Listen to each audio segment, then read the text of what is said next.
Hi Minty fans, welcome to the Minty the Unicorn channel. My name is Mint, also known as Che, and today we're going to be reading a story about Chrysanthemum by Kevin Henkes. The day she was born was the happiest day in her parents' lives. She's perfect, said her mother. Absolutely, said her father. And she was. She was absolutely perfect. Her name must be everything she is, said her mother. Her name must be absolutely perfect, said her father. And it was. Chrysanthemum. Her parents named her Chrysanthemum. Chrysanthemum grew and grew and grew.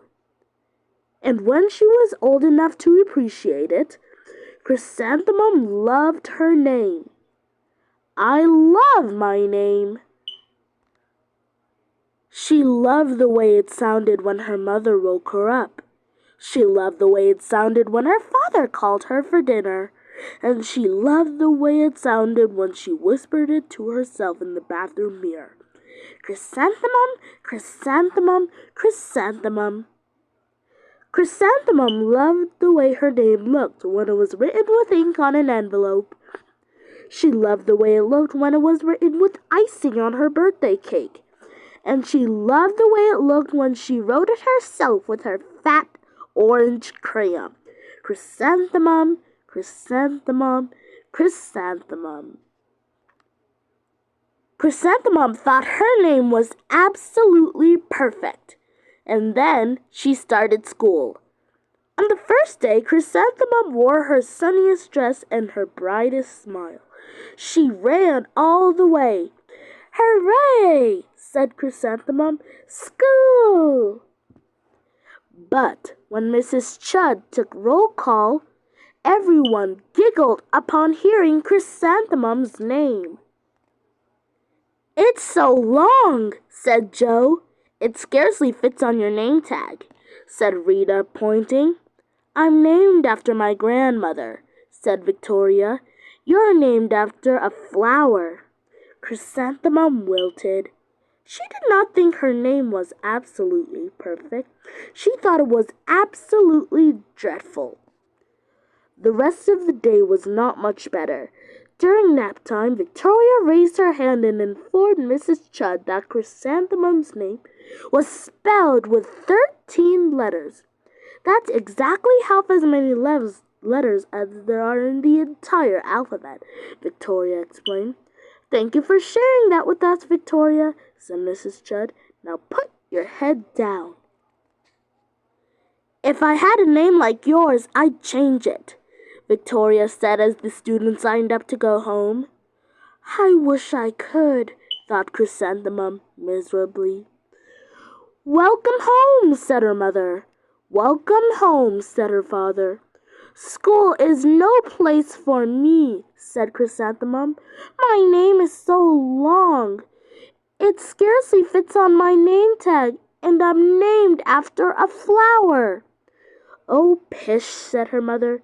Your name is beautiful and precious and priceless and fascinating and winsome, said her father. It's everything you are, said your mother. Absolutely perfect, said her father. Chrysanthemum felt much better after her favorite dinner, macaroni and cheese with ketchup, and an evening filled with hugs and kisses and parcheesi. That night, Chrysanthemum dreamed that her name was Jane. It was an extremely pleasant dream.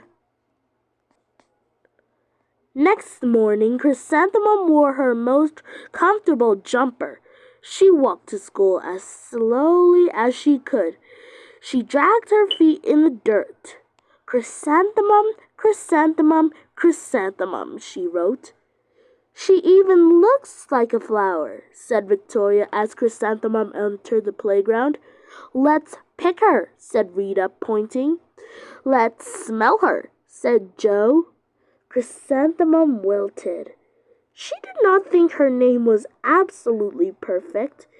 She thought it was absolutely dreadful. The rest of the day was not much better. During nap time, Victoria raised her hand and said, "A chrysanthemum is a flower that lives in a garden with worms and other dirty things." "Thank you for sharing that with us, Victoria," said Mrs. Chud. "Now put your head down." "I just cannot believe your name," Victoria said as the students lined up to go home. "Neither can I," thought Chrysanthemum miserably. "Welcome home," said her mother. "Welcome home," said her father. "School is no place for me," said Chrysanthemum. "They say I look even like a flower. They pretend to pick me and smell me." "Oh, pish," said her mother. "They're just jealous and envious, begrudging and disconnected and jaundiced," said her father. "Who wouldn't be jealous of a name like yours?" said her mother. "After all, it's absolutely perfect," said her father. Chrysanthemum felt a trifle better after her favorite dessert, chocolate cake with buttercream frosting, and another evening filled with hugs and kisses and parcheesi. That night, Chrysanthemum dreamed that she really was the chrysanthemum. She sprouted leaves and petals.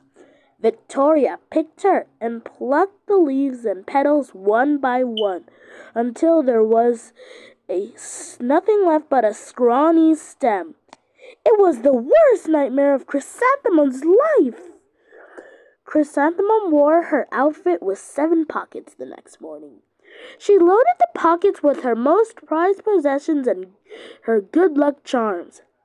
Chrysanthemum took the longest route possible to school. She stopped and stared at each and every flower. "Chrysanthemum, chrysanthemum, chrysanthemum," the flowers seemed to say. That morning, the students were introduced to Mrs. Twinkle, the music teacher. Her voice was like something out of a dream, as was everything else about her. The students were speechless. They thought Mrs. Twinkle was an indestructible wonder, and they went out of their way to make a nice impression. Mrs. Twinkle led the students in scales. Then she assigned roles for the class musical. Victoria was chosen as the dainty fairy queen. Rita was chosen as the spiffy butterfly princess. Joe was chosen as the all-important pixie messenger, and Chrysanthemum was chosen as a daisy.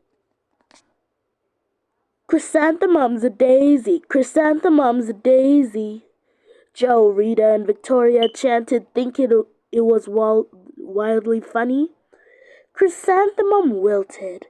She did not think her name was absolutely perfect. She thought it was absolutely dreadful. "What's so humorous?" asked Mrs. Twinkle. "Chrysanthemum," was the answer. "Her name is so long," said Joe. "It scarcely fits on her name tag," said Rita, pointing. "I'm named after my grandmother," said Victoria. "She's named after a flower." "My name is long," said Mrs. Twinkle. "It is?" said Joe. "My name would scarcely fit on a name tag," said Mrs. Twinkle. "It would," said Rita, pointing. "And," said Mrs. Twinkle, "I'm named after a flower, too." "You are?" said Victoria. "Yes," said Mrs. Twinkle. "My name is Delphinium Twinkle. Delphinium Twinkle. And if my baby girl is a girl, I'm considering Chrysanthemum as a name. I think it's absolutely perfect." Chrysanthemum could scarcely believe her ears. She blushed. She beamed. She bloomed. Chrysanthemum, chrysanthemum, chrysanthemum. Joe, Rita, and Victoria looked at Chrysanthemum longingly. "Call me Marigold," said Joe. I'm Carnation, said Rita, pointing. My name is Lily of the Valley, said Victoria. Chrysanthemum did not think her name was absolutely perfect. She knew it. Epilogue. Overall, the class musical was a huge success. Chrysanthemum was absolutely perfect as a daisy. Victoria made the only mistake. She completely forgot her lines as the dainty fairy queen. Chrysanthemum thought it was wildly funny, and she giggled throughout the entire dance of the flowers. Eventually, Mrs. Twinkle gave birth to a healthy baby girl. And of course, she named her Chrysanthemum. The end. So, Minty fans, if you like this Read Aloud video, please give a thumbs up in the video and subscribe to my channel for more videos every day. Bye!